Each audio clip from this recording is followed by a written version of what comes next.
Hello and welcome to Food History at Home. This week we will show you how to make a delicious and nutritious sourdough bread. We are used to seeing packaged bread lining the supermarket shelves. As we shop, many times we flip the package over to see the list of ingredients. Wow, sometimes it might be a long list, but it doesn't have to be.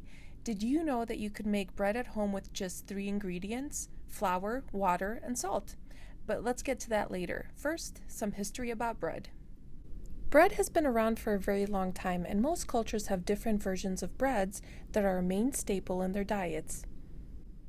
Bolani from Afghanistan, injera from Ethiopia, a baguette from France, and sourdough bread from Ireland, just to name a few. In modern-day Israel, scientists found 22,000-year-old barley grains caught in a grinding stone. The nomadic hunter-gatherer societies that left this evidence behind would sometimes mix grains they processed into water to create a porridge that could be baked on hot rocks and made into a type of rudimentary flatbread or a flat cake. At some point it was noticed that if you leave your porridge out, it will start to bubble.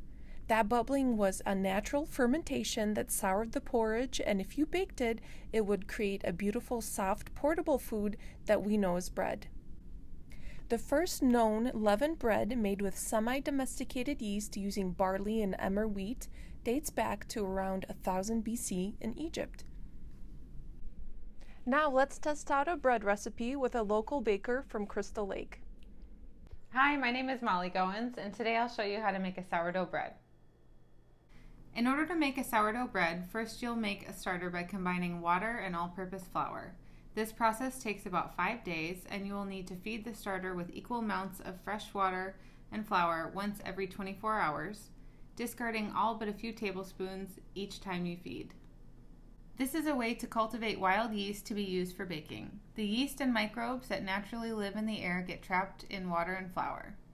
When you are ready to make your bread, you make a dough with flour, water, and starter in place of commercial yeast. Mix your ingredients: 750 grams of water, 100 grams of starter, and 1,000 grams of bread flour. Let the mixture rest for 15 minutes and add 20 grams of sea salt dissolved in a little water. Squish the dough between your fingers or mix with a dough hook to incorporate.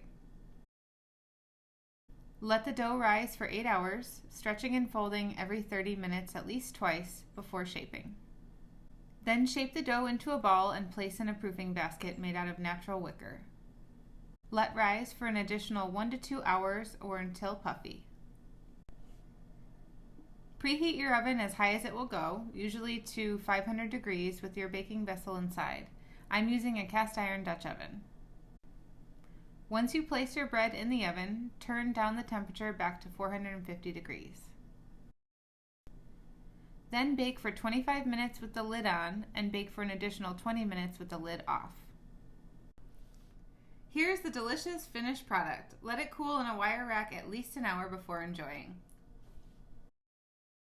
The process of bread making has changed significantly from how Molly just demonstrated to us to how it is created on a commercial scale today. Dough does not require the same fermentation time because of chemicals added to speed up the process to 3 hours from start to finish at the expense of taste and nutrition.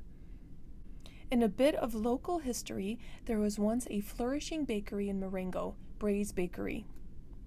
By 1926, Bray's produced 15,000 loaves of bread per day and sold within a 25 to 40 mile radius of the town.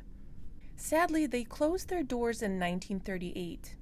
As quoted from an article announcing the closing, the small-town bakery had been victim of mass production and control of the baking industry by large corporations. In the 1890s, 90% of bread was baked at home versus 90% baked in factories and shipped to stores in the 1930s. That change was quick, and as you could imagine, many smaller local bakeries could not compete with the pace of production and lower pricing and ended up going out of business. We hope you enjoyed this episode about bread, and thank you to Molly for sharing her recipe with us to try at home. Please join us in 2 weeks as we learn about canning and fermentation. We would like to thank our members for making online educational programming like this possible. Please consider becoming a member. Thank you and see you soon.